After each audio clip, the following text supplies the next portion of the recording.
So now I would like to welcome our speaker. Our speaker is Lucretia Spagnolo. She's the founder and CEO of Vesta Social Innovation Technologies, a social enterprise at the intersection of gender-based violence, technology, and access to justice.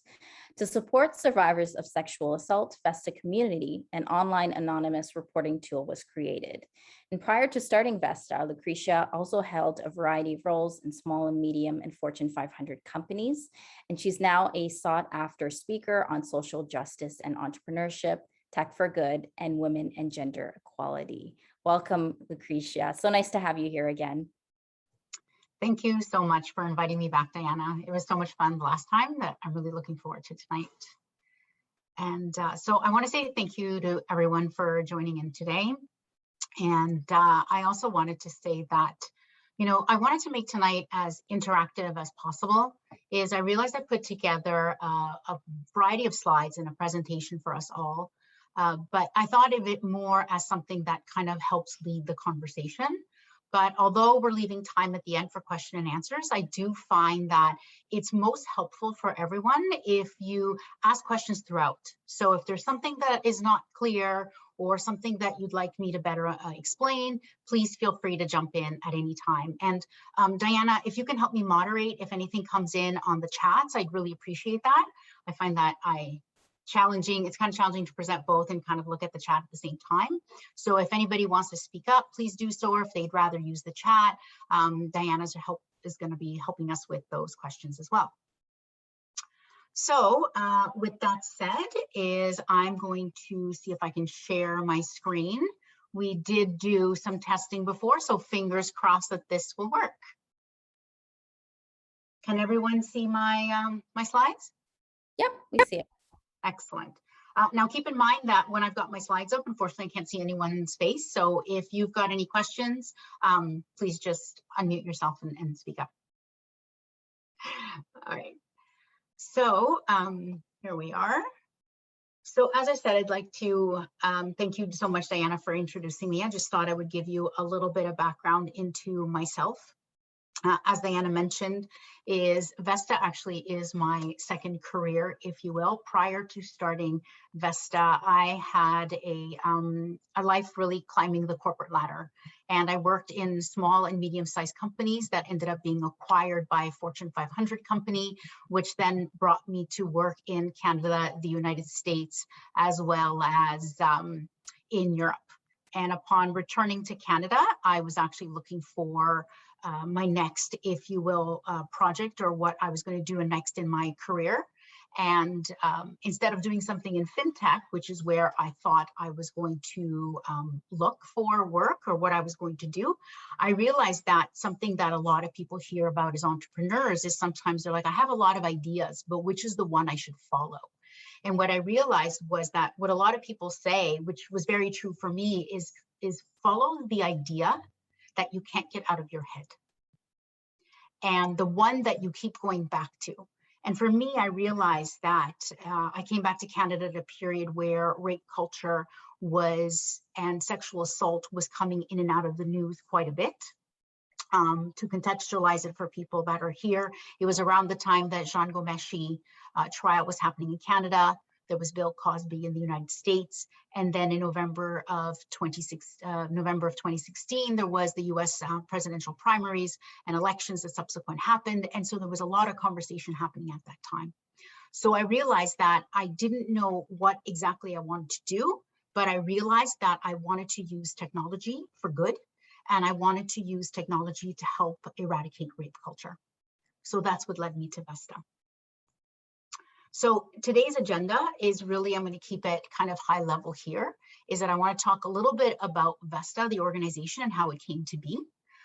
My story is kind of going to be intertwined a little bit, and examples I'll give throughout, as opposed to kind of front-ending it all at the beginning. And then I also want to talk about what is a social enterprise and what makes it unique, some of the rewards and challenges of being a social enterprise. And then I thought I would also share some key learnings, not just from myself, but from other social entrepreneurs. Keep in mind that this is based on my experience so far to date with social entrepreneurship. And there are so many topics, and I think almost every slide could be a presentation in and of itself. So I'm going to be a little high level on some of the ideas. And that's why if anybody has any questions, please don't hesitate to ask questions. So I'm just going to play a quick video to help synthesize and contextualize for everyone what is Vesta and what is it that we're doing. Rape and sexual assault are the most underreported crimes worldwide. An estimated 80 to 90% of sexual assaults go unreported annually. In Canada, sexual assault is the most underreported violent crime, with only 5% of incidents reported to the police. Low reporting rates make it near impossible to gauge the true extent of the problem. The reasons survivors don't report range from the emotional, psychological, geographical, cultural, and systemic. Attitudes influenced by rape culture can undermine or harm individuals who report experiences of sexual assault. Justice Canada states that approximately 2/3 of survivors don't have the confidence in the police, the court process, or the criminal justice system in general, and many believe that the personal risks and costs of reporting outweigh the possible advantages, so they don't report. In response to these challenges, Vesta Social Innovation Technologies was born. Vesta is a social enterprise that lives at the intersection of gender-based violence, technology, and access to justice. With the support and funding from Women and Gender Equality Canada, Vesta Community has been developed. Vesta Community is an alternative to reporting directly to police. It draws on academic and primary research in anonymous reporting, trauma-informed interviewing, third-party reporting protocols in Canada, and innovative digital solutions developed around the world. It was developed with feedback from survivors, frontline feminist organizations, and sexual assault centers in Ontario, Canada. No need to download an app. Vesta Community is accessible via the web or on your mobile phone. Survivors can anonymously report to police for intelligence purposes. They can connect with counseling or crisis centers. And for those undecided whether they want to file a formal report, Vesta Community allows them to document and preserve their experience. We're working with local police departments to allow for a less formal way to report to police using Vesta Community. We hope that by encouraging folks to report information anonymously, it will help survivors break their silence and seek help. It will also help police track offenders and make our communities safer. My name is Lucretia Spagnolo, and I'm the founder and CEO of Vesta Social Innovation Technologies. Right, so I hope that contextualized it for everyone. I find that a 2-minute video goes a long way as opposed to me trying to ramble on and explain exactly what Vesta does. So what is a social enterprise and what makes it unique? And like I said, I wanted to intersperse a little bit in terms of my story, in terms of why did we go down this path of social entrepreneurship. So the concept of social entrepreneurship actually was introduced to me back when I was working in the corporate environment, and I was actually I was nominated and selected to be what they called an entrepreneur in residence to help a social enterprise look at their business model. And it was the first time, this was back in 2013, that I'd ever heard of something that was called a social enterprise. At the time, I thought there was only 2 types of organizations. They were nonprofit organizations or for-profit corporations. And I didn't realize that there was something in the middle. There was a hybrid model, if you will. And this hybrid model was something that was a business that's actually created to further or address a social issue, but to do it in a way that is financially sustainable.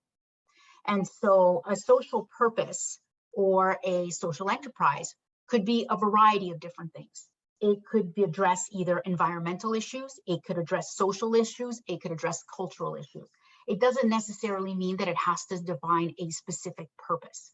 What we're doing, and that's why we talk about Vesta as being something at an intersection, is because we're working at a space where we're looking at social justice.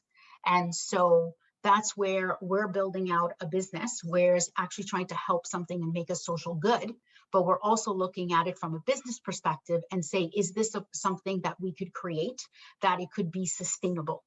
in the long term and could be financially sustainable in the long term.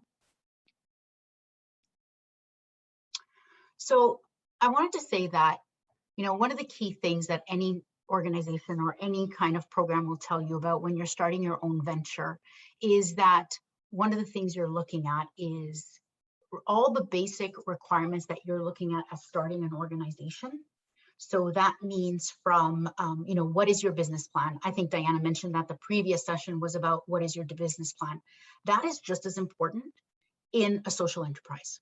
So all those steps and all those key learnings that you take when starting any kind of new venture apply to social entrepreneurship. So what I'm going to be discussing today is not necessarily the ones that I think will be covered in other sessions and in other formats. What I'm talking to you about today is what I'm trying to bring forward are the issues or the challenges and the rewards specific to social entrepreneurship. So that's why I said if you've got any questions, please feel free to ask. So fundamentally, one of the things that is any venture, whether you're starting a social enterprise or not, you're always looking to solve a problem, right? There is one thing that, why is it that you've started or you have an idea to start a business? And usually the idea starts from you've experienced a problem, you've seen a problem or an issue, you've seen some barriers, and so you want to try to understand and find a resolution for it, and you have an idea on how to solve it. The thing that's different with social enterprises is that a lot of times what we're looking at and what social enterprises address tend to be larger and sometimes can be considered more systemic type issues. So for example, we're trying to address rape culture, and we're doing that. How are we doing that? Well, we're looking at it in terms of reporting and see if we can actually increase reporting rates. But when it comes to understanding what exactly is the problem we're trying to solve, so that goes to say that you really need to define and understand the problem that you are trying to solve. So there's an exercise that is used and that I used early on that was really helpful to me to understand, well, where do you start? When you're trying to address a really big issue, where do you start? Because you can't, I'm sure everyone's heard the expression, you can't boil the ocean, right? You can't try to address a big, bad, audacious goal or problem all at once. You have to start somewhere. So how do you start? So there is this method called the 5 whys. And you'll notice in this slide actually, and I've done this in multiple slides, where you'll see resources that are clickable. So following this presentation, you can actually click through and maybe get even a more detailed explanation of what it is I'm explaining on this slide. As I mentioned, almost every single slide of these I feel could be a presentation in and of itself. So I'll give you an example. The 5 whys means that you keep asking why until you get to the root cause of the problem. So as an example, I want to show you is what issue is Vesta trying to solve? So statistically speaking, we know that 95% of those who experience sexual assault don't report. So we start with why. Well, and it started very clear on when I started asking these questions is most people came back and said, well, they don't want to. Well, why is that? Well, we realized that what came back from our research and our interviews was that many people are afraid, or they're ashamed, or in some way they feel guilty. In other words, now this is an internal strife. Well, why is that? Well, again, what comes back is, well, they're afraid that no one will believe them. Well, why do they believe that why do they think that no one will believe them? Well, because they've heard that nothing happens to offenders. Well, why do they think that? Well, because they might have told someone. They told a friend or a counselor. So when I got to that point, I thought, wait a minute. So what do you mean you told someone? Because one of the things we were told off the bat is that 95% of people don't report. And the reason they don't report is because they don't want to or they don't want to talk about it. But now you're telling me after my 5 whys, You've told me that they actually told somebody. So now I went back and looked at the research and started digging even more for further research and realized that actually, statistically speaking, over 85% of survivors tell someone. So that was now a light bulb moment for me, saying, wait a minute. So what I'm looking at is not the challenge between 95% who don't report and the 5% who do, but 85% tell somebody. So from the 95 to the 85, I've got a really big jump here. So what happens to those 85% who tell somebody? And that led me to research, that led me to realize that that first conversation that individuals have with someone is hugely impactful. It will impact three things. It will impact how they define what happened to them. So for example, it means if something happened to me that was traumatic, and I come and tell you, and you dismiss it, because what's traumatic to me might not be traumatic to you. So now if I've dismissed it, what happens is that then I may end up internalizing that and feeling like, oh, well, maybe that's me. If someone says, oh, that's just what he does, that wasn't really assault. Now I've internalized it and think, oh, that must have been me. So now I'm afraid, or I'm ashamed, or I feel guilty, which is the second why.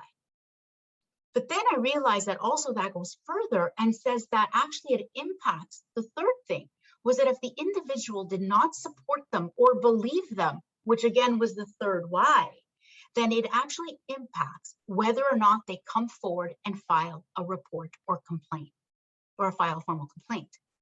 So that's when we realized that, oh my goodness, that's where we need to interrupt the cycle. Because if we can interrupt it at that 85%, that first conversation, this is where we can have long-term impact. Does that make sense? So the next thing I want to talk about was the legal structure.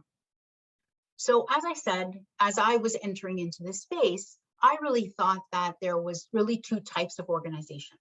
There was nonprofits and for-profit organizations. And so at that point, I wanted to understand then, and realizing that actually social entrepreneurs sit in the middle, and that they are more of a hybrid model, if you would. So what they're trying to do then is really look at an issue, and sometimes they sit closer to traditional charities, and sometimes they look more like traditional businesses. This is really important when you're looking at the legal structure of your organization, because in Canada, I think I saw that there was somebody from Australia, and I apologize that I don't know what the structure and the legal structures in Australia are. So I don't know if this will be relevant to you. But in Canada, there's only two types when it comes to registering an organization. You can register it as a nonprofit or a for-profit. So as far as CRA is concerned, those are the two types. And so that means you have to make a decision early on, even though you have a social purpose and you're trying to achieve some kind of social impact, you do have to decide early on your legal structure. And that means, are you going to register the business as a nonprofit or a for-profit? And this is also really important because it leads you to making other decisions further down the line. So it has an impact on really the type of funding that you can access. It has an impact on your on the level of, if you will, autonomy that you have. If you have to have a board of directors or a board of advisors. It also looks at the type of funding that you can access. So making these decisions early on are very important. And understanding and what helps you define those goals is really, or understanding your structure is really to define what are the goals you're trying to achieve and how do you want them to achieve them. I would highly recommend engaging with legal counsel or talking to a lawyer or talking to various different types of organizations that are doing work or similar to work to what you'd like to do, to understand how they're structured and the why behind they structured themselves that way. As I mentioned, when it comes to the legal structure, one of the things that is really different between a for-profit and a nonprofit, especially in the early stages, is whether or not you then have a board of director or a board of advisors. So if you're registered as a nonprofit, then you are required to have a board of directors. And there is also sometimes a misunderstanding between what's the difference between a board of directors and a board of advisors. So directors are people that actually manage the CEO, and they have a fiduciary duty. And that means by law, they are required, and they are also increased, and they take on some personal liability to protect the interests of the shareholders. An advisory group, on the other hand, is a little less formal. It's more of a group of mentors that could have specific industry knowledge. So can the directors have specifically industry knowledge. But the advisors take kind of a consultation approach, if you will. And they can work with the CEO, but they don't have any kind of legal requirement, and nor do they have to have legal liability onto the organization. They also have less, if you will, ability to steer the direction of the organization. So directors could help steer the organization and help with all the key decisions of a company has to make, whereas advisors can advise and they can provide, if you will, consultative services, but they can't steer the direction, if you will.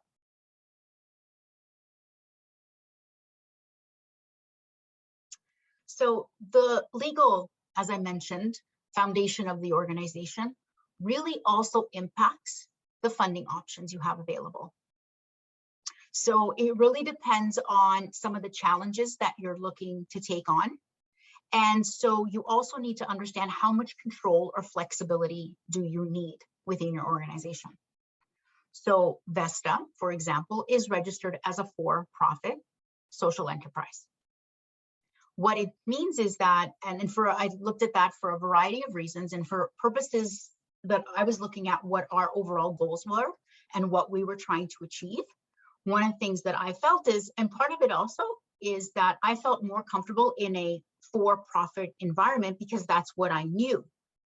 But I also knew that the work that we were doing, although we would work very closely with a lot of nonprofits, I also wanted to make sure that what we built, and when I started working on the idea for Vesta, I knew I had an idea, but I didn't know if I had a business.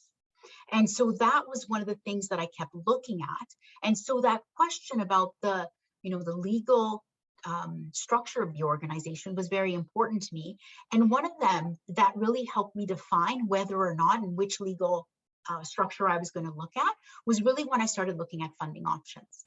And I started looking at what was it that I was looking to achieve in the short, medium, and long term, and what funding options would I have available to an organization or to us at those stages. And that's what helped me decide where and how I was going to move forward. Krisha, I see that we have a couple questions in the chat. Okay. First question is from Cindy. Is the CEO the same as chair? So no. So the chairman, let's say the chairman of the board is usually like the chair of the board of directors. And so you can, I think there's some large organizations where you can be both chairman and CEO, but I would actually be mindful of that. Usually those are two separate roles, because the chairman, if you will, of the board has this fiduciary duty to take care of all the stakeholders, including, and they are the boss of the CEO, essentially, at the end of the day. So the CEO reports into the board of directors, who then is chaired by a chairman of the board, or a chairperson, I should say. And the next question is from Karina. Can you have an advisory board with a nonprofit? So I don't think there's any restrictions to having an advisory board. Because an advisory board doesn't have any kind of fiduciary, or what that means, legal duties, you can have one in just about any type of organization. When it comes to, however, a board of directors, a nonprofit must have a board of directors. Okay. At least that's to my knowledge. I should caveat that by saying I'm not a lawyer, and I'm basing this on the experience and the interactions that I have had with legal professionals. So I would definitely, if you're looking at the legal structure of your own entities, I would definitely highly recommend that you reach out to legal counsel so you can discuss the ins and outs of your specific venture and what it is you're trying to achieve. Yeah, and we actually have our legal session next week. Perfect. So but perfect timing. Those are all the questions. I always find it interesting that there's always legal questions, but I feel it's important, even though I don't have a legal background. I really think it's important because it's one of those topics when you talk to other entrepreneurs, particularly social entrepreneurs that are working in spaces where they're looking at social justice or making really large systemic change. And that means I've had conversations with people that are looking into mental health and looking into homelessness and looking into education. So these are really big issues. And the discussion around the legal structure of the organization comes up so often. It comes up at the beginning when people are looking at actually incorporating their business, but it also comes up later. Because when you start getting into the ins and outs and looking for funding and looking for how you're going to move your business forward, and you're looking at your business plan, you revisit this conversation all the time. So I definitely implore you all to really spend quite a bit of time thinking about this and thinking through the process before making a decision. Because frankly, it's quite challenging, and it can be not just expensive from a cost perspective, but there are different ramifications for both from a legal and a tax perspective. So I would definitely recommend that you spend some time thinking about it. In the appendix of this presentation, I created a slide that has some advantages, if you will, some challenges or disadvantages or challenges, whether financial or tax related, to the two different models. So you can take that as a starting point and take it from there.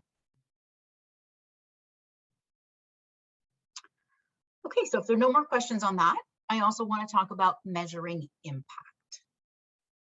So one thing that is really important when we talk about social enterprises is that more and more organizations are now starting to look at this model. And what that means is that there are investors called impact investors, and also banks. If you're looking to apply to an incubator, any kind of accelerator, anytime you're starting to pitch, if you will, your business or your venture, everyone will ask you about your business model. But more and more, what they're starting to also ask, if you're looking to create any kind of social impact or social justice, is they want to understand not just your financial projections, but how you're going to go about solving this social problem. And how are you going to measure it? So measuring social impact is still it's in and of itself another presentation in and of itself, because there are many different models in how you can measure social impact. I've listed here 3 different sources for you to look at. And and I'll talk about them very briefly and high level. So it's helpful when you're talking to either key investors or you're talking to others that are asking about impact, is to understand what frameworks they're comfortable with and what they tend to use. There are no standard across the board what everybody uses to measure social impact. However, there are a few that are becoming more and more used and more people refer to. The one that is the most commonly used is the United Nations Sustainable Development Goals. So the United Nations has listed 17 goals. And I can tell you that Vesta actually is working towards 3 of those goals. Number 3 looks at mental health and improving wellness of individuals. Number 5 is about gender equality. And number 16 is about sustainable, and access to justice initiatives.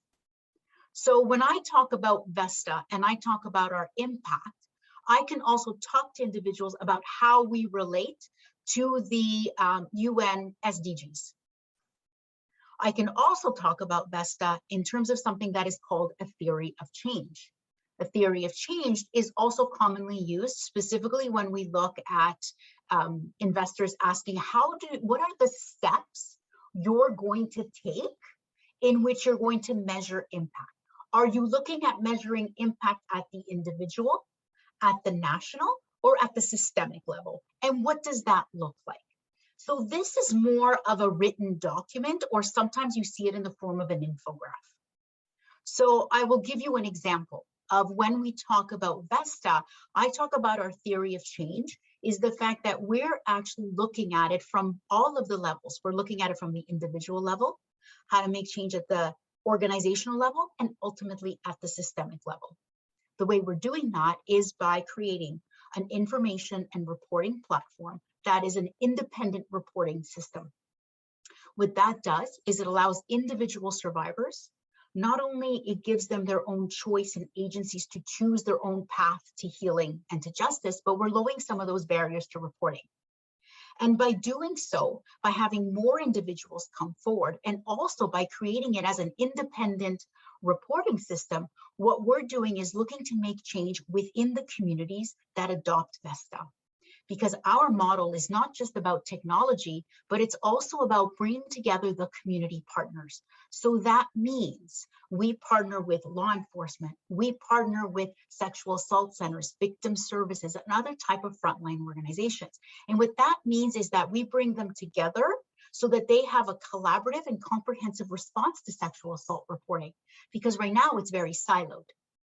And ultimately, as we get further ahead and we realize that individuals, as they work their way through Vesta, and since they've got this opportunity where they can document their experience in an anonymous manner, even before they're ready to share with any kind of police or law enforcement agency or any other services, is that we're able now to start to quantify how many individuals are actually experiencing assault.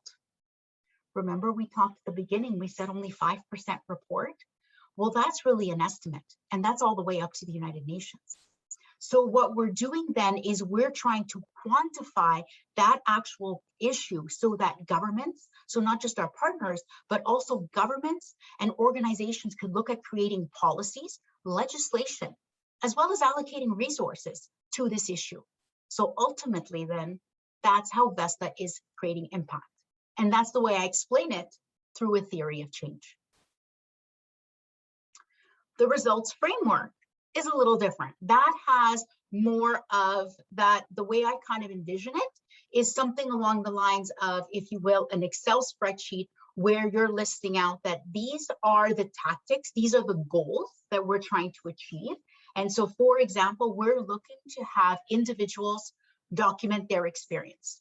Well, what's the goal? How many people are documenting their experience? How many people then are connecting to resources?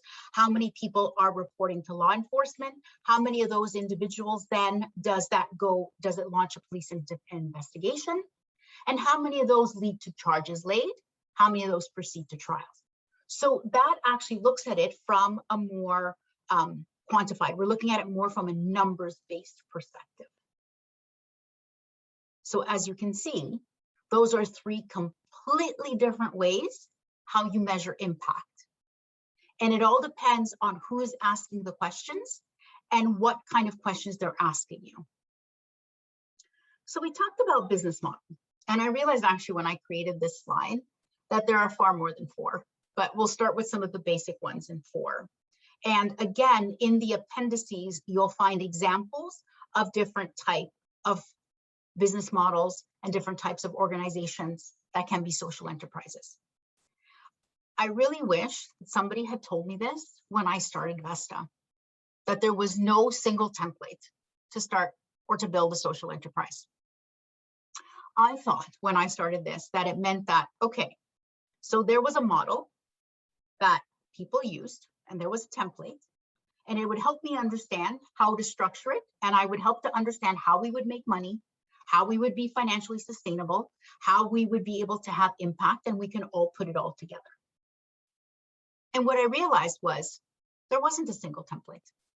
That in fact, there can be so many different types of business models that are social enterprises. So you can be a product-based company. So for example, has anyone heard of the company Tom's?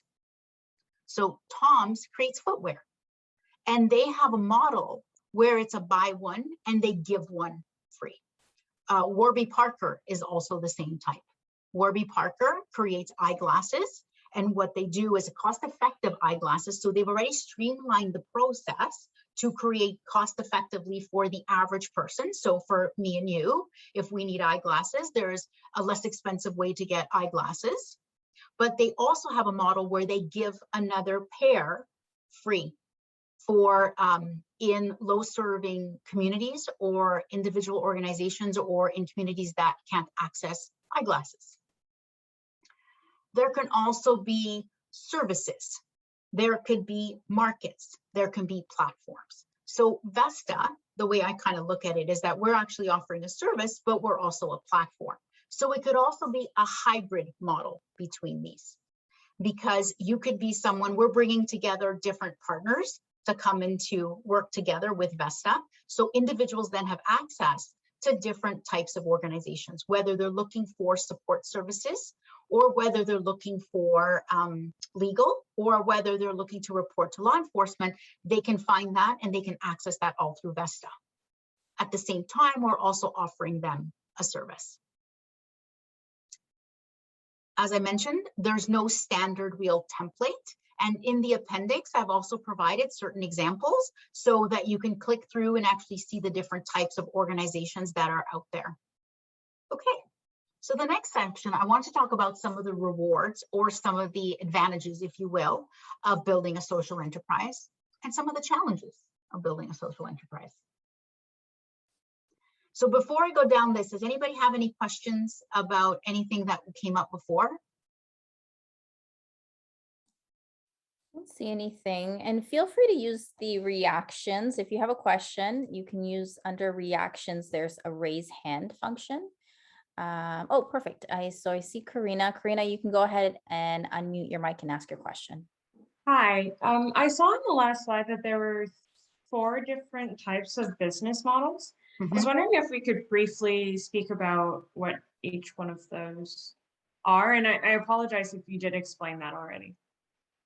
Right, sure. Let me see if I can go back. Okay, did this work? Yeah. Okay. So as I said, at the end of the slides, you can actually go interactive and you can actually see some of the products, and I've given examples. I don't necessarily want to jump ahead to take us there, but as the examples. So a product company is somebody that is simply selling a product. So I use the example of Warby Parker that's selling eyeglasses, or Tom's that's selling shoes.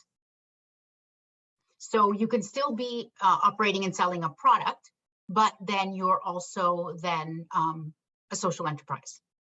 When we look at a service, is that you can be providing a service to someone. So that means an organization, like I said, I feel like Vesta is a blend between a service and a platform, because we're providing a service to individuals and we're allowing them this option to report through an online access. And we're also giving them access to counseling services and other types of support services that would be available to them. A platform is really more of think of it as a platform is more of a B2B type model. If you're looking at it from a business perspective, you're looking at it from a business to business type of model. So a platform could also be, like I said, we're bringing together organizations together to then show that you can actually access different organizations on the same platform. And a market one is one that actually creates kind of market conditions. So what happens is I think the example that comes to mind, I want to say, is Kiva. If anyone's ever heard of Kiva. Kiva actually does like micro loans and micro lending. But what it does is it creates a marketplace for individuals so that individuals could actually then look for social purpose organizations or nonprofit organizations that they feel that they want to invest in. And at the same time, those social purpose organizations or nonprofits can go onto this marketplace and actually look for support. So what that does is it creates this kind of marketplace, if you will, where then you can have both businesses and you can have individuals interact in, if you will, a virtual marketplace. That really clarifies things. Thank you so much. You're welcome. Yeah, I mean, it's a great question because honestly, I thought there was like one type of model when I first started and I couldn't figure out what that model was. And then I realized these are just 4. I'm sure there's others. And I've actually listed here is Acumen Academy does really good programming around social entrepreneurship. What are social enterprises, nonprofits? I would actually, if you're looking at different types and understanding business models when it comes specifically in the social purpose space, they offer a lot of programming. So I would suggest looking through some of their programming as well.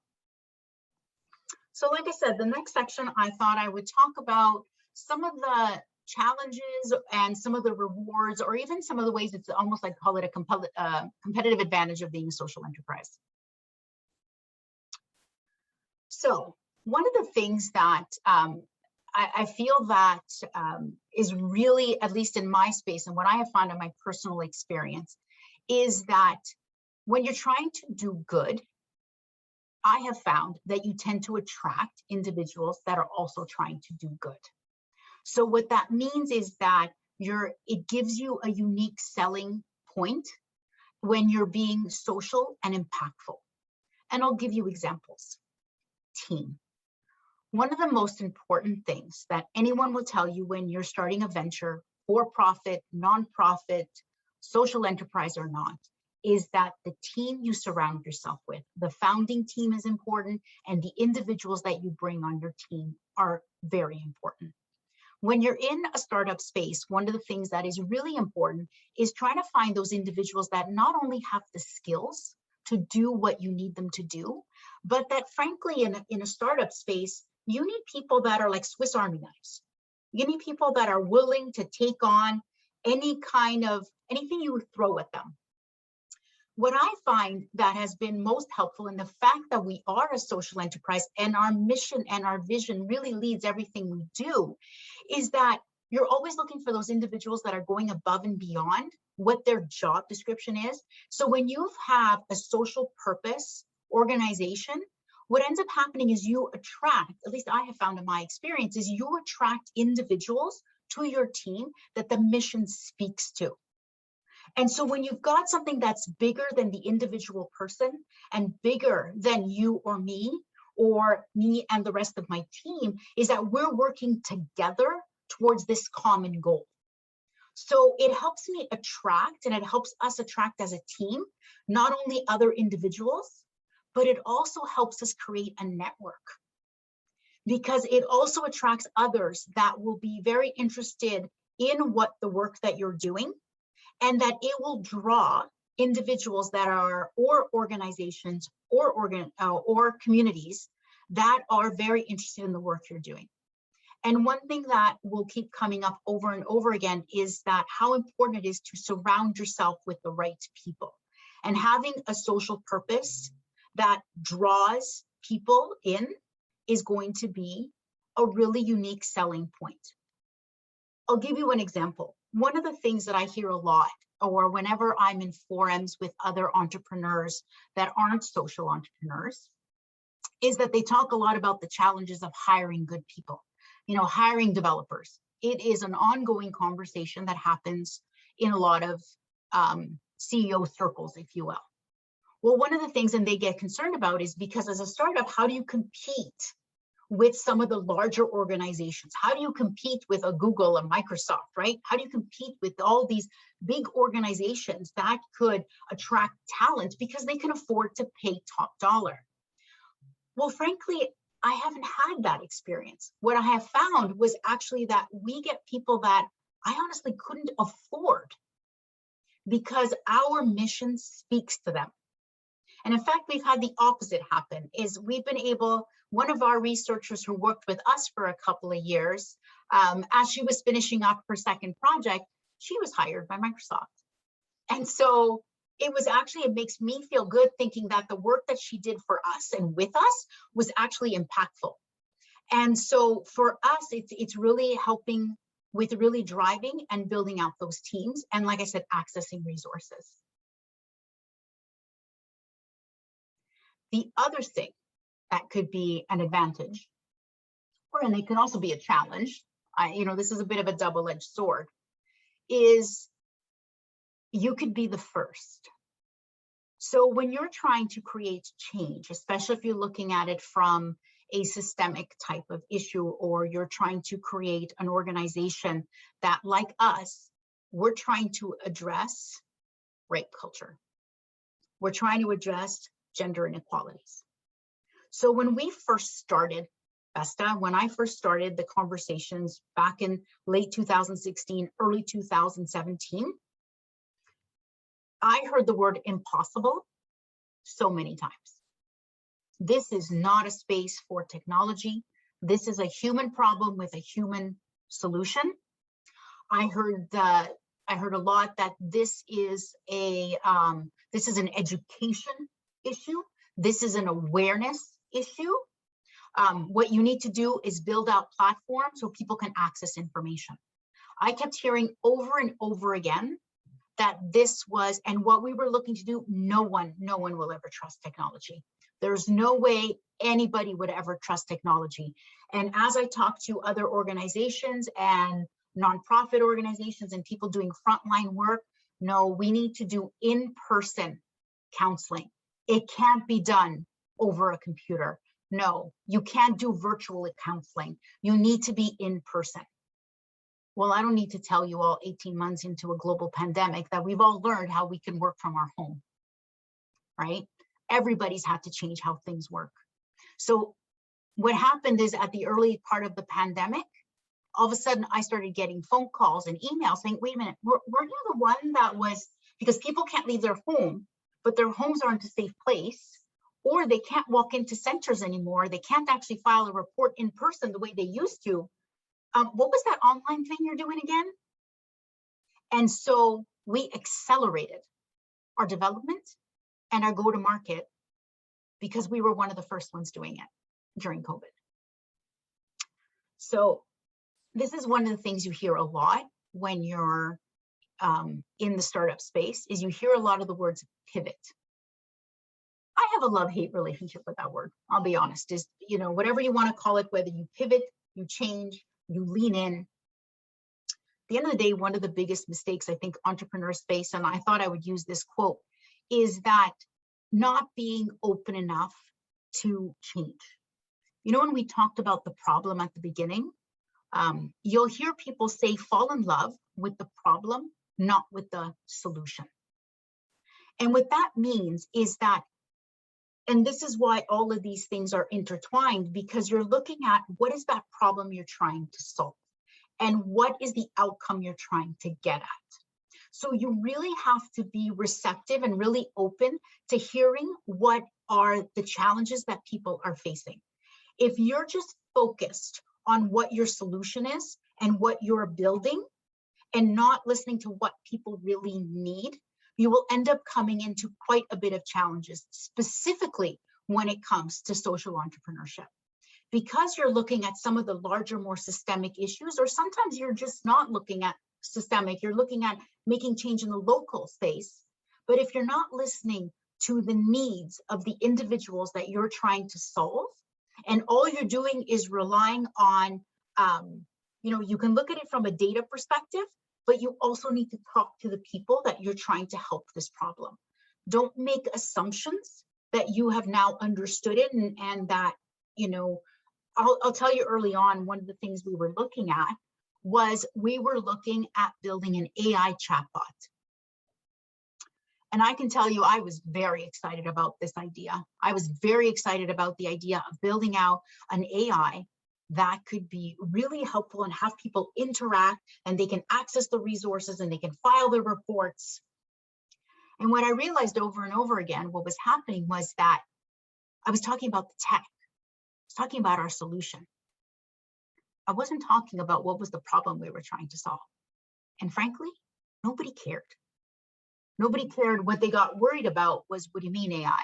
What do you mean? And the conversations turned into the technology, and it turned into what is it you're trying to build? And realized that we were moving further and further away from the solutions that people were looking for. And so it's really important that you stay receptive to what people are telling you. And if they're telling you, and they might not tell you directly, that what you're building and the solution you're building isn't quite what they're looking for, it's really about making sure you're open to that change, and that you're open to making that change over and over and over again until you find something that helps resolve that problem you were originally trying to solve. So, we talked about the business model early on. So one of the things that's challenging, if you will, about building a social enterprise is that there's this challenge that is kind of referred to as you're serving two masters. What you're trying to do is that, as I mentioned early on, as any kind of enterprise, you still have to meet all the metrics, especially if you're talking to any kind of investors or anybody that, or even grant funders. What they want to know is, what is your model? What is it you're trying to do? So not only do you have to then meet the objectives of every other startup, but you also then have to meet the objectives, not just from a financial perspective, but also from a social impact. So at the time, what you're doing is that you're trying to address both things. And the challenge is finding the right balance between what is the financial you're trying to do and how do you generate revenue versus what is the impact you're trying to create. And I'll give you an example. So one of the things that I was really strongly opposed to, and still am strongly opposed to, is making Vesta something that individuals have to pay for. I didn't want to create a system or a platform where individuals in their most vulnerable state, when they have experienced personal trauma, would only have access to Vesta only if they had the money to download the app. I never wanted that. So I never wanted cost to be a barrier for individuals. So that meant I also have found that as we started to build out our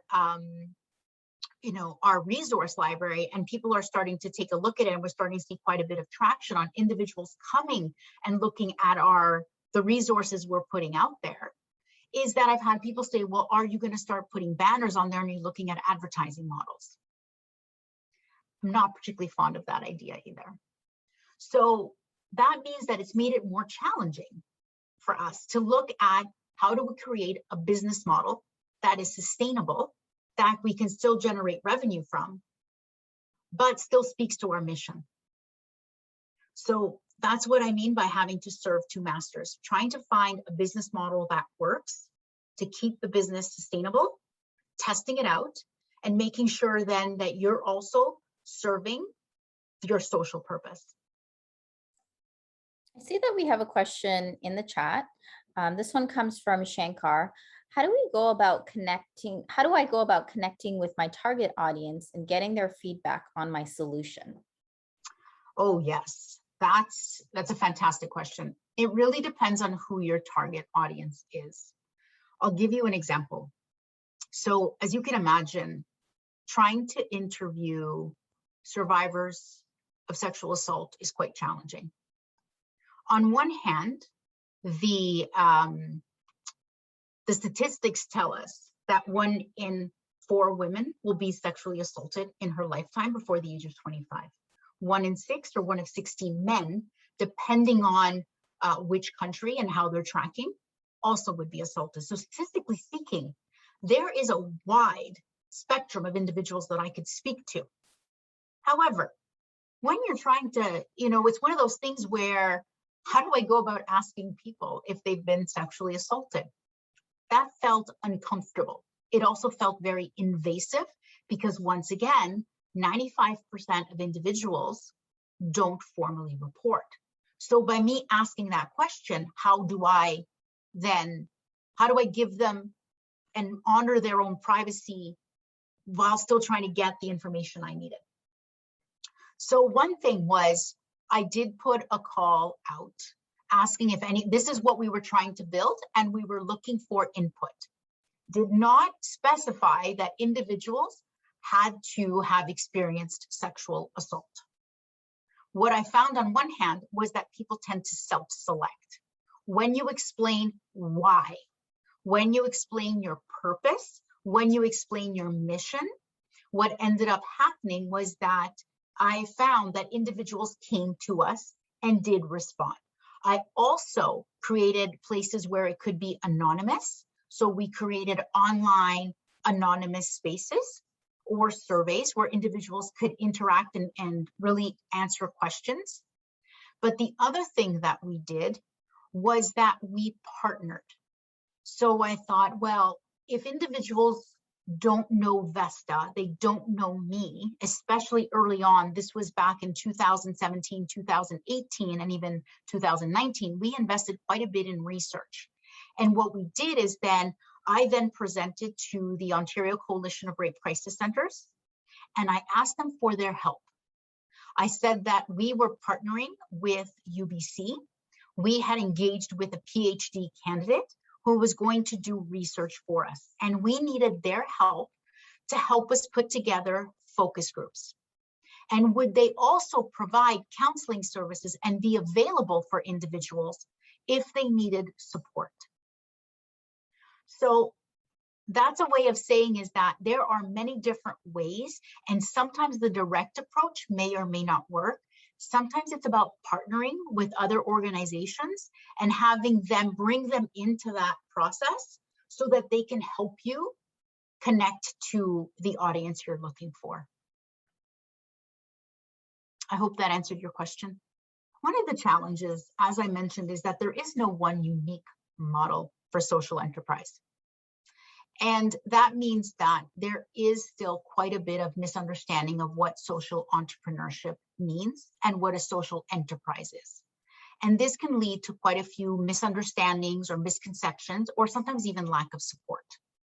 So, for example, a lot of, if you're doing social justice work and you're looking at grants, for example, when you're looking at some grants and some grant funders, really specifically only provide funding for nonprofit organizations. And if you are registered as a for-profit, although your mandate and your mission is directly aligned with their mission and the work that they're doing, they could be constricted and they won't be able to provide funding. There's also a challenge sometimes where it's the opposite side, where, for example, we talked about early on, I mentioned impact investors. Impact investors have the same goals as other, if you will, venture capitalists or other type of investors, but they also have what they look for is they look for double or what they call double or triple bottom line businesses. And that means organizations that not only are looking at financial returns, but they're also looking at either environmental, social, or cultural returns. So what that means is that it could end up being that you think that you're completely aligned with one type of organization or one type of funder, but that your structure and your legal structure might impede you from getting that funding or getting some of that support. It also means that some organizations and some networks tend to work for, let's say, supporting nonprofits. But when you come in and they think that, then they realize that you're a for-profit, that you can't be part of that particular structure. So it ends up leading sometimes to misunderstandings. It also means sometimes that as you're talking to, depending on potential partners, is that they're, for example, in our space, as we're trying to address gender inequalities, as well as specifically rape culture and gender-based violence, a lot of organizations that do work in the space that we're working in are nonprofits. So a lot of times organizations or individuals I'm speaking to automatically assume that we are a nonprofit. So I have learned really early on to be fully transparent and to actively, I was never trying to hide it, but I never realized I had to be so vocal as letting individuals or organizations know right off the bat the way we're structured and that our legal entity is a for-profit, because I want to make sure that we're aligned. Because I don't want to be further along in the conversations and realizing that the conversation falls through because there's been a misunderstanding of what we are. So I see that we had a question come in, and I think this was in reference to your previous slides. So this one comes from Shivani. For Vesta, if the advertisements and the paid app is not desirable, what are some other ways that were adapted to balance the financial side of the model? Right. So thank you for that question. And we're actually testing more of a B2B model. So it's actually a B2B2C. What that means is business to consumer. And that means that we partner with organizations and that they then provide Vesta to their, if you will, citizens, their constituents, or their employees, or their students. So what that means is that the organizations that we partner with pay for Vesta and they make it available to their whether it is with those individuals within their communities, or like we said, or their students or their employees. This was a big one in terms of some of the challenges, is that underestimating the continuous need to fund research and development. I actually didn't have this earlier on in an earlier presentation I gave probably about 8 months ago, because I didn't realize how important this was then. And that's one thing as an entrepreneur, social entrepreneur or not, you're always learning. And what I realized is that underestimating really the importance of R&D and investing in research in what you're doing is so fundamental, especially if you're trying to address something on a larger scale like we're trying to do. So to address this, one of the things that I look at is I constantly look for partners to help us with our R&D. I really want to make sure that what we're building is research-backed and evidence-based. And what that means is that we partner, as I mentioned earlier, is we partnered with UBC, or the University of British Columbia, and we partnered with a PhD researcher there to do our research. We specifically looked for funding, specifically to fund that research. And we are constantly looking for different ways to fund our research and development, because we do find that it really enriches the solution that we're trying to build, because we can get into the nuances and we can really test out what it is that we're trying to solve. And I can say that this was a mistake that when I was looking at our business models and looking at the cash flow and what we would need to run the business, I did not anticipate how much this would be a significant portion of what we needed to do. I also wanted to mention some of the criticisms. Like I said, some of the challenges of a social enterprise. Social entrepreneurship is really something that's been hearing more and more about over the last few years. But there's also this critique out there, because there are people, and you might have heard the terms greenwashing or pinkwashing. And what that means is that some individuals are getting skeptical when they say that organizations, when greenwashing refers to the environment, or organizations that are claiming that they are having their environmental impact or reducing environmental impact or helping with climate change. And pinkwashing refers to specifically organizations, or when you're talking about gender inequality, or in that phrase where you're looking at supporting women. And so there is some criticisms that some individuals are slapping on, if you will, the title of social enterprise but not actually looking at creating impact. And so to that point, I would say that's why it's one of the things is really important, is that when you're talking to, whether you're talking to investors or when you're looking at building your venture, one of the things that's most important is going back to at the beginning when we talked about measuring your impact. What is it you're really trying to do, and how are you going to measure that? And that could help counter any of those criticisms to somebody saying that you're just saying that you're helping the environment, or you're just saying that you're trying to help, but in fact, you're not. So making sure that you have the proper metrics in place helps with that, and helps to actually alleviate any of those criticisms that could possibly come your way. So lastly, before I move into the last section, does anybody have any questions on anything that was mentioned previously? Yep, I see a question from Karina in the chat. What is your advice on how to price for business partnerships? Oh, wow. Karina, we can have a whole other conversation about that. And frankly, it's something I'm dealing with right now. Honestly, I think there's a lot of testing involved. But what I have done is I have tried to look at, as a basic and a starting point, is look at not only what are we trying to achieve, but I look for comparable models. So looking at either if you're in a space that has competitors in it, or even in a space that you're not looking at direct competitors, but somebody who's offering something similar to what it is you're trying to do, and how do they look at pricing, or how do they structure those kind of relationships, and how do they look at pricing?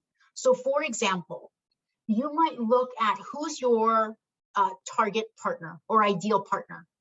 So it could be, for example, I don't know, I'm trying to think of,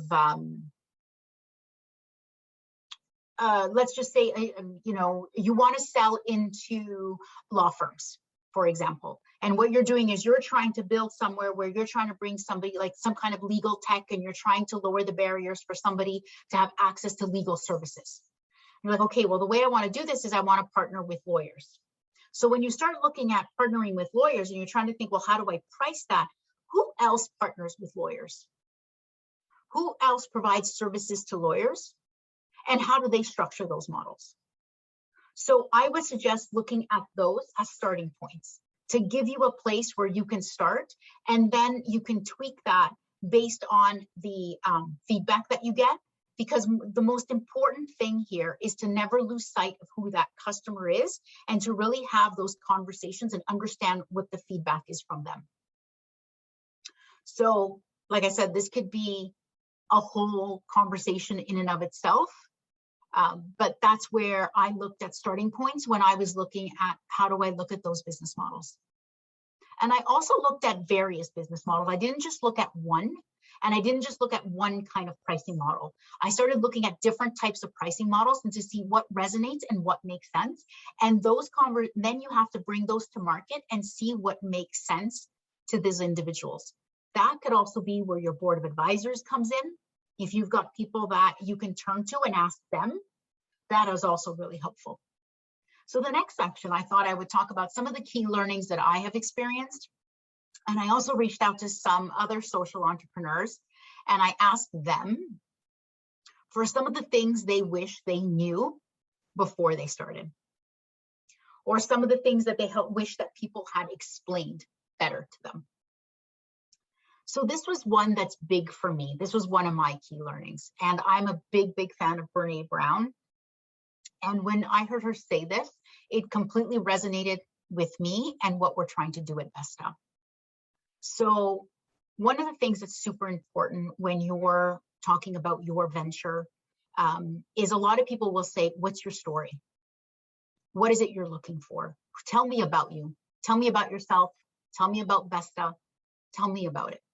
When they say, tell me about you, you know, I introduced myself at the beginning, right? And told you a little bit about my background. But when I start talking about the problem that Vesta is trying to address, I really like this idea about storytelling is data with a soul. So I'll give you an example. When I start talking about what is the problem, the overarching problem that Vesta is trying to resolve, I start looking at some of the statistics. And if I look and just tell you stats, well, you're just going to fall asleep. So I tell it in a certain way where I say, well, you know, I had a presentation I had to give a few months ago where I had to articulate this. And I said, you know, before the global pandemic, so before March of 2020, the United Nations estimated that 243 million women and girls between the ages of 15 and 49 experienced physical or sexual violence. Since the advent of COVID-19, some countries are reporting increases in as much as 25 to 30%, but reporting rates remain unchanged at 5%. And why is that? So then I go on to explain the whys. So that's an example where I've started to tell you a story of how Vesta came to be. What is the problem we're trying to solve? I peppered it with data and with numbers, but I'm telling it in the form of a story. And I think that when it comes to social entrepreneurship, even more than any other venture, any type of venture that you're looking at, the story and how you explain the problem, the solution, and how you try to quantify and qualify what it is you're trying to do, telling it in the form of the story is so important, but it's also important that you back that up with data. So in that short span, I was able to reference key data, key numbers, and my sources, but I'm able to tell it in a story. If you want to hear the rest of it, I'll invite you to another presentation I'm doing. I've also added some resources here where I thought these were great. It was kind of inspiring examples of how social entrepreneurs explain their social ventures. So I've added that link there. The other thing that I wanted to mention is listen carefully. What I mean by that is that you'll always be told when you're starting a venture to talk to your customers. Never forget to talk to your customers. However, when I say listen carefully, I mean listen to what they're saying and what they're not saying. And I'll give you an example. When we did those focus groups, one of the things that we found fascinating, and this is something we never would have found out by data alone, was that we were trying to understand how do individuals, or would individuals trust an online system? And as we mentioned before, there's a lot of barriers to reporting. And some of those barriers also have to do with lack of trust in the criminal justice system, that nothing will happen, they won't be believed, and the police won't believe them. So we thought, okay, so we started asking, if we build this online solution, how would you trust it? Could it be referred, is a referral? If somebody told you about it, would you be more likely to trust it? And who would that be? And what we found out was something fascinating, was that we found out that individuals wouldn't necessarily trust it if it was recommended by law enforcement. But in order to trust it, they had to know that law enforcement trusted it. That blew my mind. It was like, wait a minute. You don't want it to be referred to by the police, and you don't want them to tell you that this is a solution. But you want to know that they trust it and that they will accept the Vesta report. So if you know that they trust it and they will accept it, you will be more likely to trust it. It's like, wow, that's fascinating. And that is really, really important piece of information, because that really helped us understand, well, what kind of partnerships are we looking for? Who do they trust? How do we build up our own credibility? And how do we build it in such a way that we could look at a way that we can create the solution? The other thing that I thought was really important, and this came from actually a friend of mine and a founder of an organization called Fingerprints, Angelique Paul. So Fingerprints actually is an organization that is looking at changing education. She is specifically looking through Fingerprints, is creating a different type of education model using customized mentor and mentors and mentee relationships based on learning styles.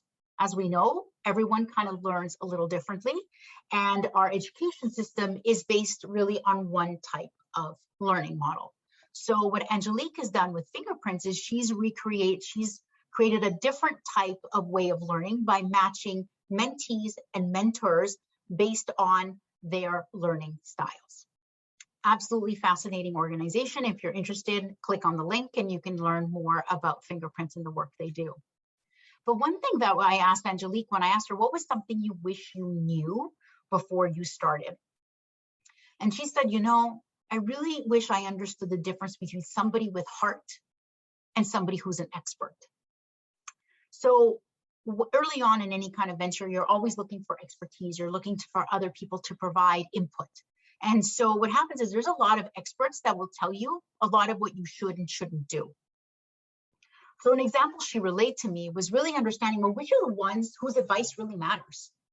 And what she realized was that there's a lot of experts out there, but the ones whose advice were really helpful for her were not just the ones that were telling her all the things that were wrong with the current education system, but the individuals then who were going out of their way to try to fix the problem. And they were offering potential solutions or what didn't work or what was tried. So it was those individuals that were invested in it, in so much that not just were they looking at solutions, but they were looking at it from even how could we create solutions? Let's look at it from, you know, I've worked on this project on my off hours. So it was somebody who was committed to it wholeheartedly, and understanding that there's that difference between people that are really invested in finding a solution and that are those that are simply telling you all the things you should and shouldn't do. And that actually leads to the second point, which is kind of this idea of the man in the arena. And I don't have the quote up, but it's a Roosevelt quote that, and I used it, and I used an image of LeBron James because LeBron actually writes this down on his shoes, which is the man in the arena. And it really speaks to the topic I was even saying earlier, like who should you listen to? And what it says really is that there's a lot of people that will come at you and give you advice, but the one you should be listening to are the ones that are in the arena with you, those that have been knocked down and then get back up. And they know what that fight and that resilience looks like. And I think this is really important because I've had people come to me and pitch me, if you will, their solution. And I can tell them that, you know what, it doesn't resonate with me at all, but that's okay because I'm not your target market. When I have, and no disrespect to any of the, let's say men in the audience, but I've had some people come up to me and say, you know, I really don't get your website. I don't understand anything of what it is you're doing. And there are people that I've said, that's great, because you're not my target audience. And if you understood everything that I was doing, then I'm not actually speaking to the right people. I'm more interested is when I look at when individuals fit within my target audience and they come to me and they tell me what they love or hate about our website or our service. Those are the people that I'm looking to help or to help answer the questions for them. The other thing that I want to talk about, and this was really one of the challenges of having social enterprise, and really when you're looking at the push and pull of growth. You know, one of the things we talked about is how do you build a sustainable business and how do you sustain it over long term? And we talked about having two masters, right? So you have to understand how you make something financially sustainable, but still have social impact. So I wanted to tell you and share a story that Crystal, who's the founder of Brave Souls, shared with me. And she said, so Brave Souls actually was founded and they work with villages and individuals in the Dominican Republic. What they do is they upcycle and recycle discarded tires. So what she had found was several years ago when she was in the Dominican Republic, was that she had found that there was, in the village she was staying nearby, there was a waste site where they were burning tires. So what she realized was not only was this impacting all the individuals in the village, so in terms of the pollution that it was causing, but she thought if there was a way that she could help actually look at addressing the problem with the pollution and the tires, but she can also create employment for the locals and the individuals that worked in that community. So she launched Brave Souls that creates shoes and other now accessories based out of upcycled and recycled tires. So as you can imagine, trying to create that and getting that off the ground financially was very challenging. There was also a lot of supply chain issues and other issues she had to address. Well, a couple of years into her journey, she was actually approached by a large manufacturer of tires. As you can imagine, they come with a large amount of, They've got investment opportunities. They can help streamline the process. They come with a certain level of expertise.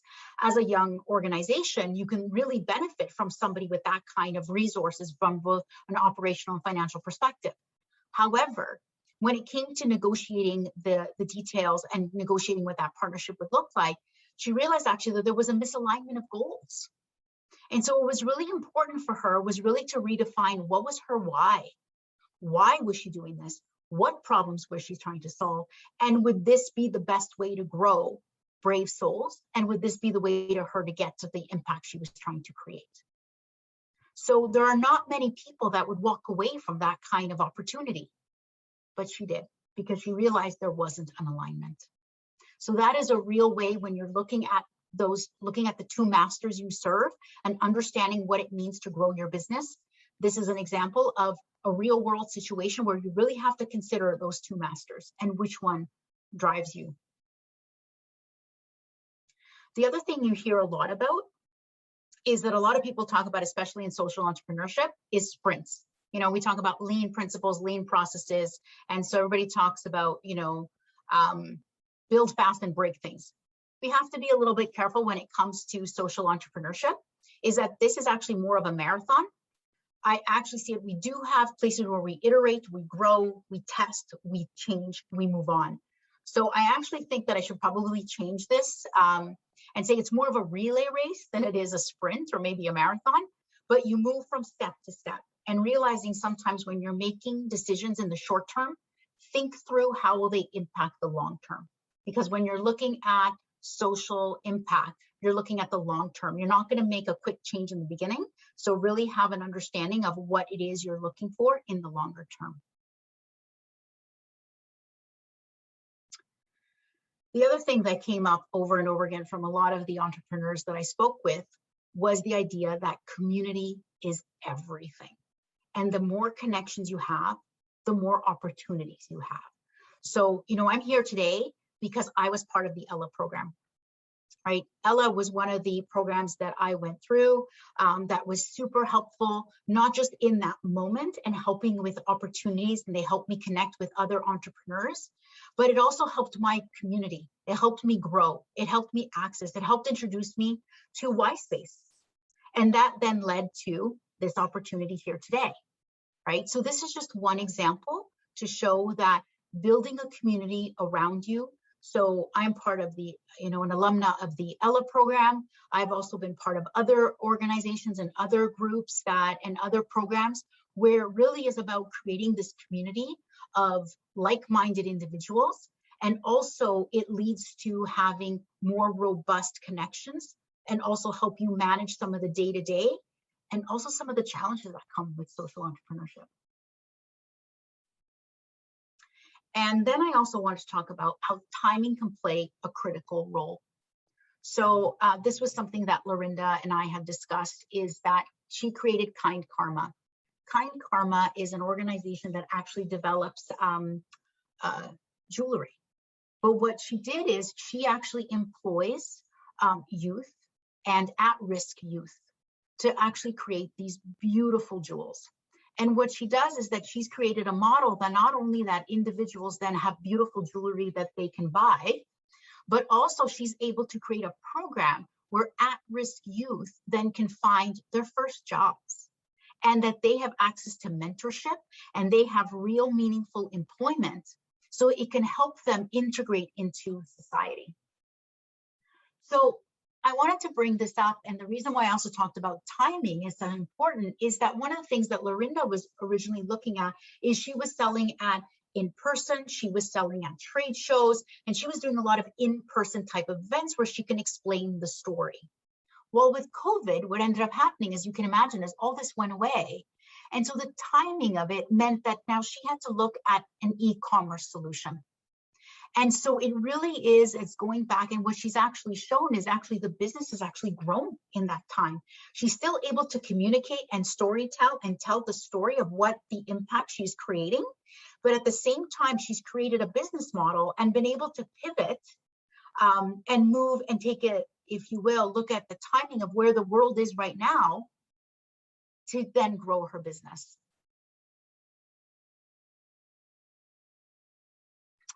So lastly, this is the last slide I wanted to leave you with, because I think at the end of the day, I hope that what have you come away with this is saying that, you know, there is no one way to go about building a social enterprise, and that it could be any kind of, it could be a different business model.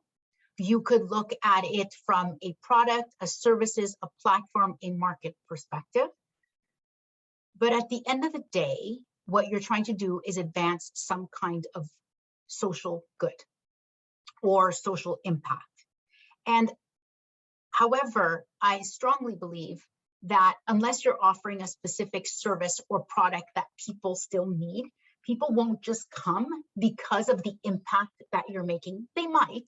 More and more people are making choices with their wallets, if you will, and that they would rather buy. If we look at some of the trends and stats that are coming out right now, more and more individuals are very interested in, you know, eating locally, not having waste, single-use plastics, environmental impact. So there's all these issues that are near and dear to people's hearts, and some people are willing to pay more to make sure there's impact. However, the general public may not. And so we have to make sure that what we're doing is we're aligning our mission, but still creating a product or a service or a platform or a marketplace that helps individuals. So I wanted to leave this out there because this is the mission statement of an organization. And so when you read this, that their mission is to accelerate the world's transition to sustainable energy, that sounds like a social enterprise, doesn't it? Well, this is Tesla's mission. And there's a lot of debate about whether or not Tesla is a social enterprise or not. And so I'm leaving it there to see if anybody has any other questions. Whether it's here or not, you can follow me, connect with me in any one of these places or with Vesta. And Diana, you've got a copy of this, so I think you've already distributed or you will be distributing it to everyone. As I mentioned, there are appendices and there's more resources here that are all clickable and you can all go through. Thank you so much, Lucretia. That last slide always gets to me. I remember when you did it for the first time, when I heard it for the first time in the last series, I was in shock. I was like, Tesla, really? Does not sound like them, but it's interesting the way they decided to word that. I see that we do have a couple questions in the chat, so maybe let's get to that. First question is from Samantha. Do you have any advice on how to connect with businesses during the pandemic, since it's harder to interact with others in person? You know, I have found that the first thing that we as entrepreneurs need to look at is sometimes is this fear of the no, right? And this idea that it's hard, everything's hard. And, you know, sometimes I just think of it and go, you know what if? What if? So what I have found, so one of the things that I did during the pandemic is, you're right, in some ways it's harder to connect, but in other ways it's crazy easy. So I'll give you an example. It's also in how you reach out to individuals and how you express what it is you're looking for. So several months ago, while we were at the early stages of the pandemic, I stumbled across some research that some Australian researchers did on something called alternative reporting options in Australia. They blew my mind. I was like, where were these people 2 years ago? I just wasted 2 years of research and they've done it. How do I get in front of these people? And I was like, and then I started researching who they were. And the more I researched, the more intimidated I became, because they have 20 years of research. They are eminent professors. They are really well respected and renowned in this space. And I'm in Canada. How in God's name am I going to reach out to them? So I sent an email. I found the contact information of the individual and I sent an email. And you know what? I just was as authentic as I could. And I couldn't find a professional way to say, your research blew my mind. So I wrote, your research blew my mind. And this is what I'm working on. And I would love to hear your thoughts. Your paper was, and I just went on and honestly like fangirled and crushed on them. Guess what? They responded. Not only did they respond, did I connect with them, They gave me access to their research. They were part of our beta testing team. And they also connected me with researchers in the UK. And they said, you know, our research is based on their research. You should connect with them. Let me make the introduction. So if you see some organization out there that you want to connect with, the worst that can happen is they just don't respond. But what if they do? Yeah, I think that's some great advice, especially since we're now almost like in fully virtual now. I know some people are sort of transitioning back to the in-person, but I think it's going to be some time until we get back to that space that we were in, you know, before you know, the entire world changed. But I would also encourage people to look at different ways of connecting. So for example, workshops like this, you can connect with your peers. All of the individuals here are, you know, entrepreneurs or thinking about entrepreneurship. You can leave your LinkedIn profile here, connect with others who are present. Also using things like your social media account would be encouraged as well. And just trying to reach out to people, it doesn't hurt. The worst that they can do is not respond, like you said. Exactly. All of that. I double and triple that, all of the above. I've had individuals reach out to us through our Instagram account. That's how I honestly, so, you know, it's groups that you're part of, attend sessions that you're interested in, see who else is attending, whether it's the speakers or the other participants. I've had other participants in events that I've participated in, and someone saying, well, I heard the question you asked, and that was really interesting. I was actually curious about the same thing. How about we connect? So feel free to leverage everything you possibly can. Yeah, and definitely if anyone else here has any suggestions on how they've managed to connect with people during the pandemic, feel free to type it in our chat, or you can raise your hand and share with the group as well. Next question in our chat comes from Kevin. Any advice for someone starting up an employment social enterprise which hires people with barriers to mainstream employment? Wow. I think I'd have more questions than I have answers right now. It really would be, because there's so many barriers. Like even when I discussed about what are the barriers we're trying to address, you know, it really is breaking down what are those barriers and understanding which one of those are you going to address first. So I think that before you can kind of answer that question, I have so many more follow-up questions. Hi, I'm Kevin. Hi. Yeah, we have the target population down, which is racialized youth from Jane Finch. And but unemployment, the essence of an employment social enterprise is to really hire people with barriers to employment and then ultimately link them to the mainstream workplace. And in the course of that, train them, provide hard and soft skills, and hopefully address their barriers as well during, let's say, a 16-week cohort. Do you have any advice for someone, you know, starting up an employment social enterprise like that? One of the things that comes to mind is that have you connected with organizations that are in some way either sheltering or helping these at-risk youth? Yes. I mean, if you're asking about recruiting, there's no shortage. We suspect the demand will be much higher than we'll ever be able to address. Okay. So that's not an issue. The issue is running a successful business and finding linked employment for the youth. Those are the main those are the main issues I think we have. So I think ultimately then my question is that, so you're asking kind of two things. You're asking about your business model, like how do you start looking at it from a business model? And then you're looking at has to be a successful business first and foremost. Of course. Yeah. And then you're looking at then how to find, is it the jobs to place them in? I'm just looking for general advice. Okay, right. Well, I don't know, are you familiar with employment social enterprises, like building up and whatnot? You know, I don't have any personal experience in it myself. That's fine. So it's anything I would give you would be quite general, and it would be really based on, frankly, I'd be happy to connect you with somebody that I think has a little bit more experience than I do in this. I'm not sure if this is exactly aligned, but I'd be happy to connect you with someone to have that conversation. Fantastic. Well, thank you very much, though. Not a problem. Thanks so much, Kevin.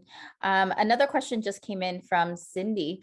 What about building a strong entrepreneurial presence? So building a strong business first, and how hard would it be to build a business and then move towards a social enterprise model? I'm not sure I really understand the question. Cindy, I'm wondering if you could articulate, like, can you expand on that a little bit? Yes, can you hear me? Yes. Yep. Okay. So I'm trying to take a very small idea of a bakery and building a model so that it becomes a strong idea of a bakery, and being an entrepreneur and offering very unique and needed products to the community at large.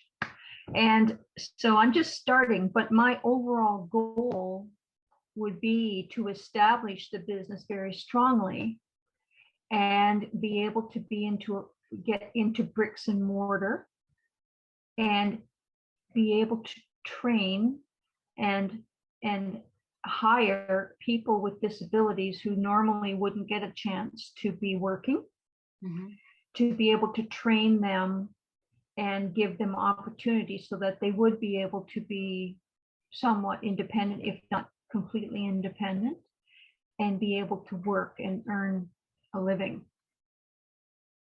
Right. So your question then is that do you want to build the business up first and then look at the social impact? Yes.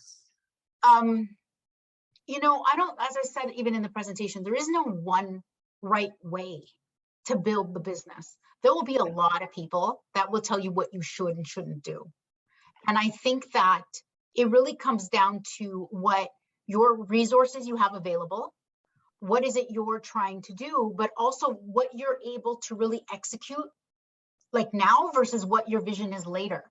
Yes. So, you know, I would say my advice, honestly, is that start with what you can do. And then always kind of think about it as the longer vision. Make sure you're always kind of thinking of your why or your North Star, like what is it you're trying to achieve in the longer term, but start with what you can do now. No one woke up and, you know, became and was an organization and a social impact organization overnight, right? Whether you're a for-profit or nonprofit, everybody started somewhere. You know, we use the term startup now, but people have been starting up businesses for centuries. So start with what you can do now. Start with, you know, the resources that you have, whether that's financial, operational, relationships, networks. Leverage what you can and build out what you can.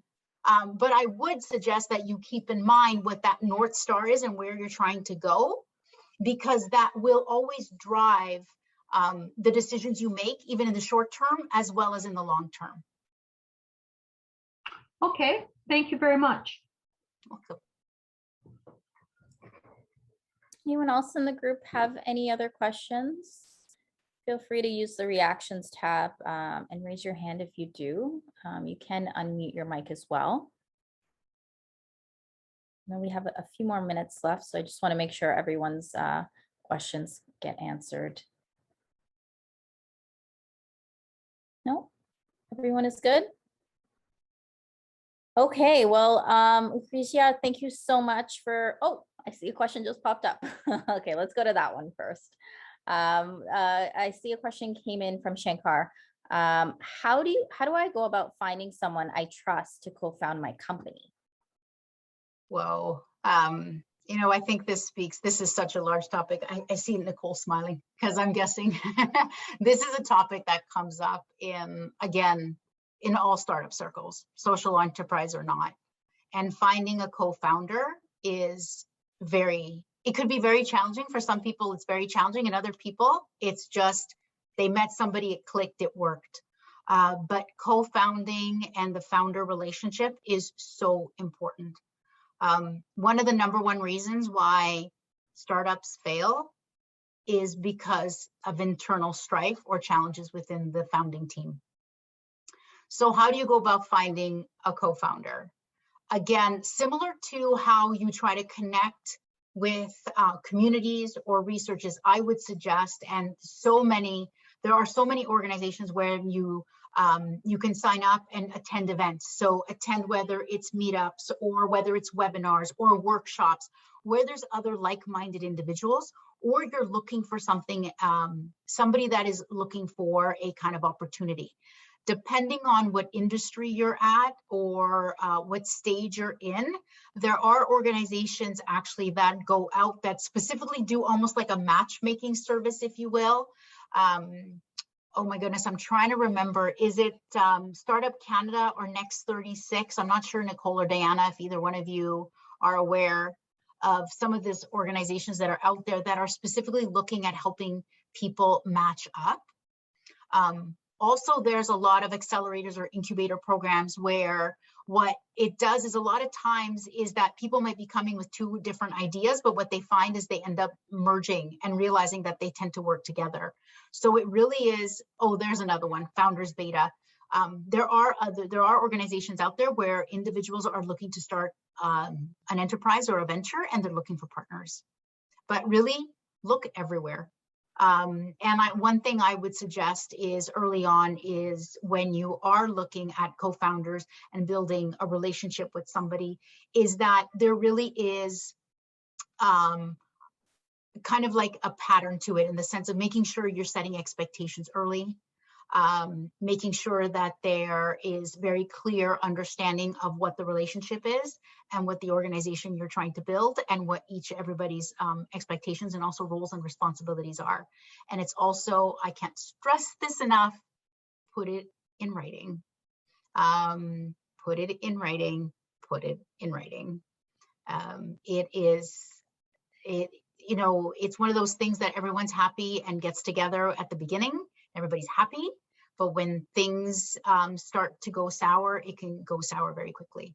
I noticed Nicole raised her hand, and I'm sure she can be quite eloquent in answering this question as well.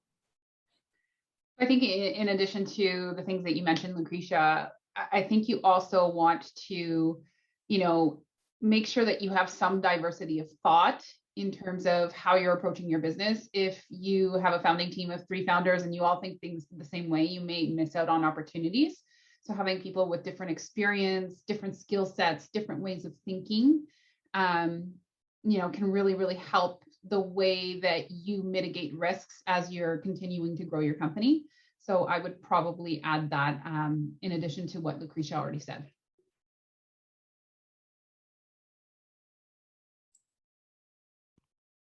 Yeah, I think that's it's a topic in its own. I think finding a co-founder or building a strong team, and we've seen many stories in Y space with companies, with things that are not working with your founding team and conflict and all of those issues. So just make sure when you're looking for that person, you're really asking them the hard questions and making sure who you are working with before you sort of sign the official documents. Anyone else have any other questions? Raj, I see you had your hand raised earlier. Do you have a question? No, I actually was uploading the event. It was great, informative session. Thank you. Thanks so much, Raj. Thank you. Anyone else have any final questions before we wrap up? Okay, I think we are good. So Lucretia, thank you so much for taking the time to present this.